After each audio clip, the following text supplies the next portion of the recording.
ته د ټکنالوژۍ په وسیله ورسو. په دې اړه باندې به داود پاتوزی یو لنډ بحث راکړي. تاسو د ټولو د چکچکو په بدرګه داود پاتوزي ته خاص طور راشئ.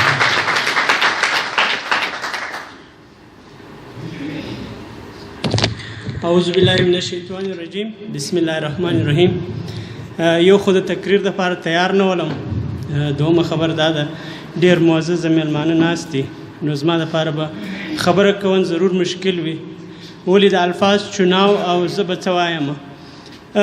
یو دوې خبرې کول غواړم. په 2014 کې ګوګل یو اعلان وکړو. په هغه اعلان کې دا و چې پښتو یې په هغو ژبو کې شامله کړه چې هغه به له 2014 بعد پښتو به ګوګل ټرانسلیټ کوي. ګوګل چې کوم ټرانسلیشن کوي هغه په دې ذریعه باندې کوي چې کم الفاظ د ګوګل په ډیټا بینک کې موجوده وي هغه الفاظ دوی رااخلي او د هغه الفاظ څخه تا ته ټرانسلیشن درکوي.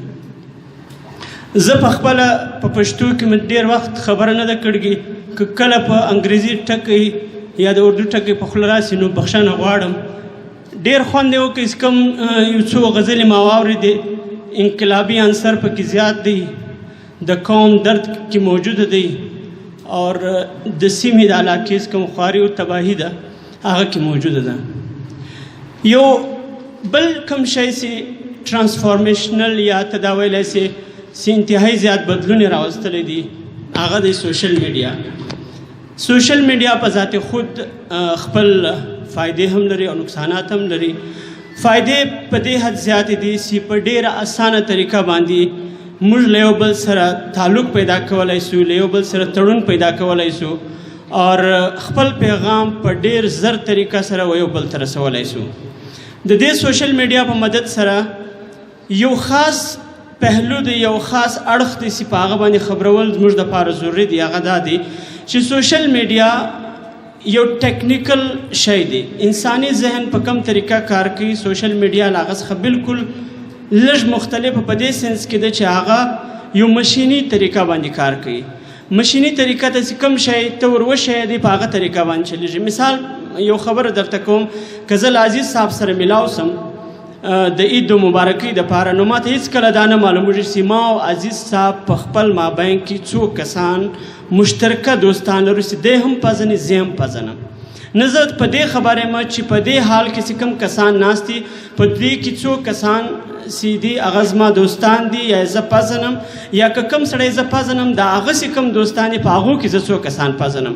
نو دا یو ټیکنیکل سایډ دی د سوشل میډیا. هغه چې کوم ټیم ته یو د ملګري پروفایل وګورې، پر هغه پروفایل باندې تا ته ډایرکټ دا دراسي چې دا سړی له تا سره څو شریکه دوستان لري. نو چې کوم اهم پهلو دی د سوشل میډیا هغه دا دی چې سوشل میډیا کله کله لوکلایزډ وي.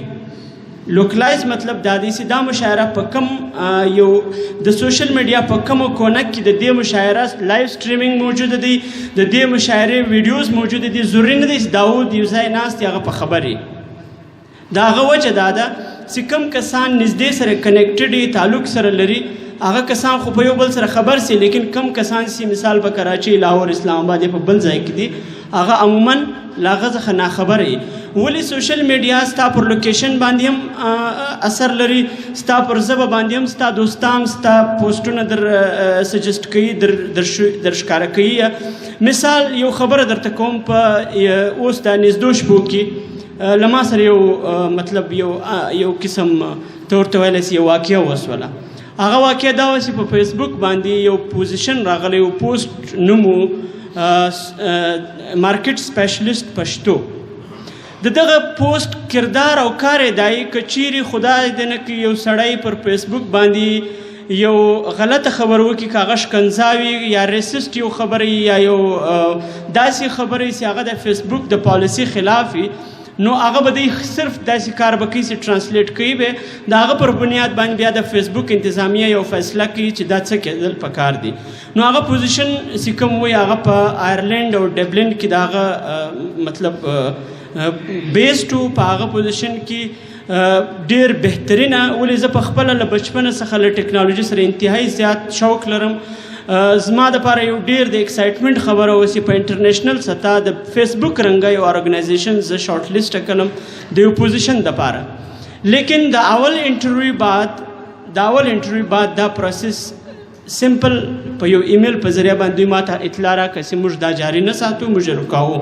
د هغه څه وجوهاتو شاید د دې چې کوم حال ملګري دي د هغو دپاره ضروري نه، لیکن زه ډېر ښه په خبر یم چې زما کوم بیکګراؤنډ دی پر فیسبوک باندې یو 10 کاله ما وخت تېر کړی دی، پر هغه کې ما یو خاص قسم اکټیویزم هم کړی دی، لکه ستاسې څرنګه ځوانان ماشاءالله مطلب د پښتو د ترویج او دغه دپاره څونه کار کوي، نو هغه کار نه وسوی. د دې خبرې وکولو مقصد مې دا دی چې سوشل میډیا یا کوم چې دا سافټ چې هر څومره شیان دي، که هغه ګوګل وي، که هغه فیسبوک وي، که هغه لینکډین وي، که هر څه وي، د هغو یو دا زه په ذات خود دا یو شی وینم چې هغه ټوټل کنټرول تا د بل په لاس ورکړی دی. دا شاعري که په لیکت کې وي، که په ویډیو کې، که په اډیو کې وي، دا شاعري چې موږ پر فیسبوک او پر انټرنیټ اچو، دا الټیمیټلی د کنټرول د دوی په لاس کې دی چې کوم سړی دا شی کنټرولوي. تاسې به نږدې شپو کې اورېدلي یو 2 شیان دي، که چیرې بیا تاسې ته په راروان وخت کې ټایم میلاو سي تاسې ډاکومنټریز هم کتلی سي.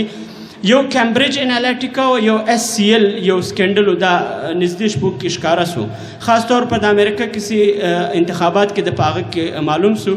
کیمبریج انالیټیکا اور SCL که تاسې وګورئ نو تاسې ته به دا معلومه سي چې ټیکنالوژي یو ششي سات له ششي د کېدو سره بد اړخونه هم لري. مثال که زه یو خبر درته وکم، زما چیرې تګ کېږي، زه چیش خوښوم، له چیشم بد کېږي، دا ګډ شیان ګوګل ته معلوم دی او فیسبوک ته معلوم دی. ولې موږ په خپله ورلږو؟ لکه ما سې خبره وکړه چې ګوګل ته څه معلوم دی چې په پښتو باندې ټرانسلیشن څه ته راکېږي. پښتو باندې ټرانسلیشن په دې طریقه باندې ګوګل کوي چې دا ټول ملګري پر پښتو په ذریعه باندې کوم شیان دوی په ګوګل باندې لیکي. پښتو صرف د الفاظو یو ذخیره، یو بینک جوړي، هغه الفاظ بیا چې کوم دي د هغو ټرانسلیشن په انګریزي یا په اردو یا په هر څه کې دي له هغو سره میچ کوي. مثال کار او ګاډي دوی سره میچ کوي، بیا چې کوم ټیم ته د ده څخه ټرانسلیشن وغواړي دوی هغه الفاظ رااخلي له تا ته ترجمه درکوي.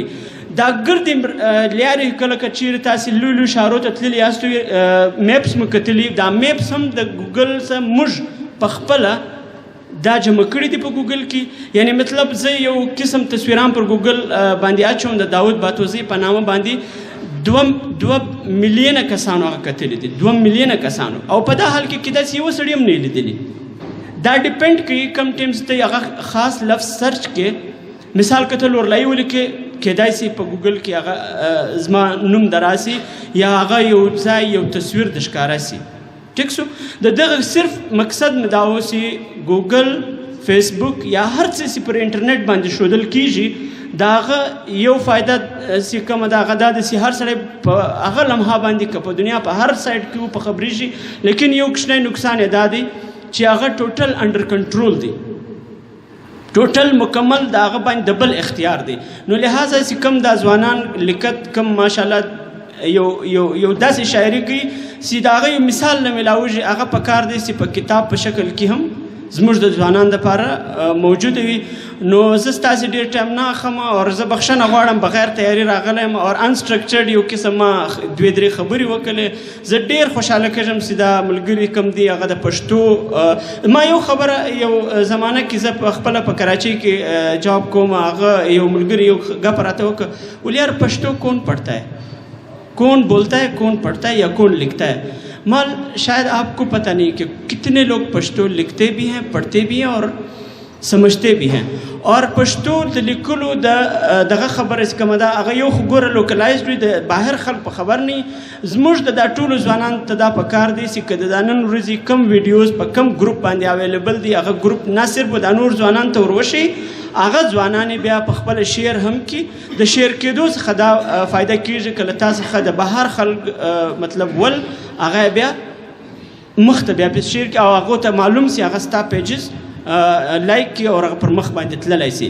نو ما هغه ته دا وویلې چې په پښتو کې بیخي ډېر لیکت هم کېږي او ویل کېږي هم، او نن سبا خصوصا په پښتو کې دغه سته. نو دوه شیان زه په آخر کې درته ویل غواړم چې ویکیپیډیا چې کوم د پښتو ویکیپیډیا په دنیا کې هغه انسایکلوپیډیا ده چې که ته هر شی سرچ کې په انټرنیټ باندې اول سرچ چې په دنیا کې کوم شي غراځي عموما هغه د ویکیپیډیا غي. مثال کې ته کته یو لورلای ولیکې اول سرچ په ګوګل سرچ کې تاله درازي هغه ویکیپیډیا.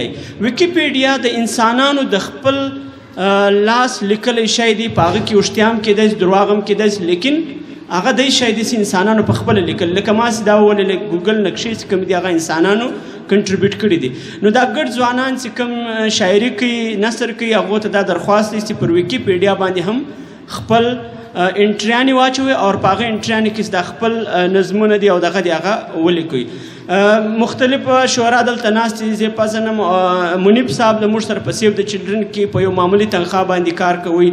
زما یاد دي زه له هغه وخته د شاعري قدر کوم، د شاعري ډېره ښه شاعري کوله او زما یاد دي د دا خواهش و چې زما کتابونه شایع سي، لیکن هغه فاینانشل ریسورسز له ده سره نه و زده کړي ولای. نو نور کوم شعرا دلته موجود دي. د هر یوه دا اوس کوم ځوان شاعري وویله انتهایي ښایسته او زما به خواهش وي چې زه هغه کوم ګروپ کې دوی د ملګرو لایف سټریم کړي دي یا اپلوډ کړي دي چې هغه ګروپ نومونه په دې سټیج باندې اعلان وسي چې موږ بیا مختم شعر کو چې کوم کسان اوریدل غواړي که هغه په افغانستان کې یا په یورپ کې کوم پښتانه دي هغه ګډ وویني.